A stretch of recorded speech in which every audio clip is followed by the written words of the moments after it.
When Dark debuted on Netflix in 2017, its title gave away very little about the plot of the show, but it did tell potential viewers a lot about the tone of the series. What started out as a grim domestic drama that took place over several generations in a small German town that was notable for having a nuclear power plant quickly turned out to be more than that, a science fiction story with intricate plots about time travel, its many dangers, and the impending apocalypse. The series also included a generous amount of lies, multi-generational secrecies, and severe family dysfunction as seasoning. The first season unfolded much like a mystery, both in terms of the overall plot and how Dark made its storytelling objectives clear. That strategy emphasized the genre's essential components, heightening the shock of each disclosure of the willing and unaware participants in a disastrous time loop. For example, the revelation that Jonas Conwald's, Lewis Hoffman, father is the boy who vanished in the first episode of the show, transported to the middle of the 1980s, where he would mature and have a child before taking his own life, provided some clarification to the series' previously ambiguous goals. However, as the season progressed, Dark showed a talent for transforming mystery and intricacy into compelling narrative, revealing details often enough to avoid becoming a waiting game or, worse, a string of pointless red herrings. Dark's already announced third season, or third cycle, as the series has come to refer to it for reasons that become clear while watching season 2, is probably going to end because of that type of compelling storytelling. By pushing the plot beyond the boundaries established by its first season, the program is thankfully burning its fire at both ends. Because of this, season 2's opening defies expectations by refusing to repeat what worked in the past.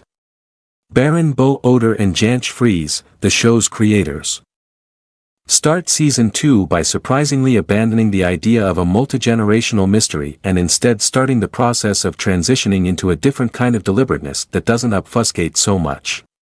In doing so, they take pleasure in the show's genuine approach to science fiction and, most importantly, its dedication to its time travel paradoxes. The final outcome is a show that, although sharing some similarities with both, is more Shane Carruth's Primer and less Rian Johnson's Looper. It also has a stronger feeling of purpose and, perhaps most appealingly for a series of this type, a grand design that is just waiting to be revealed. By the end of season 1, Dark's vast mythology has grown. But at the start of season 2, everything is completely revealed. 6 months have passed since Jonas and Ulrich vanished, and the show immediately establishes the emotional toll of those absences. Katarina's desperate search for her son, who has yet to be found, and her husband, who has recently gone missing, is depicted, as is Hannah's contemplation of suicide due to the loss of Jonas and the man she has been having an affair with. The show takes a very frugal approach to both. The show only has to show Katarina's face briefly when she approaches the cave where her husband and child are said to have vanished, so when she eventually turns up later in the season, her torment quickly registers and requires no additional explanations.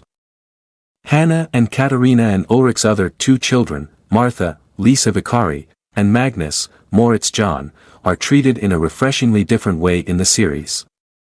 They are pushed further into the mystery and, consequently, the answers they are looking for, and they are greeted with acceptance rather than rote skepticism. Apart from making Mulder proud, the series avoids certain tropes where a character's faith in the extraordinary impedes the plot's development. Avoiding this method gives Dark the freedom to be as bizarre as it wants while also creating a lot of storytelling room. And it's obvious that Dark is prepared for something really strange after the first 4 episodes. Dark, like its protagonists, is willing to accept its narrative regardless of how ridiculous it gets. Refusing to restrict how bizarre a series can be can have both positive and negative effects. An untidy mass of undeveloped plot threads and shallow characters can result from what at first seems like limitless narrative freedom and potential. For the most part, Dark avoids this possibility by diving right into situations that other programs would hesitate hours, if not seasons, to try. Season 2 is therefore filled with numerous iterations of characters helping or obstructing themselves at various periods in time, frequently equipped with the understanding, and occasionally first-hand experience, that everything will ultimately come to an end. Dark places more focus on its villains in Season 2 in order to solidify its plot around a single, more concrete threat because the series is moving toward a clear conclusion. This highlights the enigmatic Noah, Mark Washke, who serves as both a barrier for the time-hopping Jonas and the source of numerous answers that the viewers and the characters in the show are looking for. However, Dark hardly ever uses laborious info dumps. Even if he always has Noah, who is basically a vehicle for exposition, ready. Rather, it provides essential information when it's needed, creating a more seamless experience that keeps the overall surprise intact without getting bogged down, repetitive, or ponderous. At times, Dark is a joyfully strange and honestly capable genre series, despite its frequently depressing tone. However, what initially makes the series so fascinating is its commitment to its classification and its readiness to use drastic measures to further its narrative objectives. Dark offers an intriguing alternative in a summer when the inconsistencies, both intentional and unintentional, of a certain billion-dollar blockbuster are constantly examined, frequently at the expense of the film's entertainment value, a science fiction series that not only embraces its numerous paradoxes but also lives up to them. That concludes our review for today, but the discussion is far from over. For more, leave a comment, hit like, and subscribe for more videos. Keep the magic of movies alive until the next time, signing off from FK Bytes.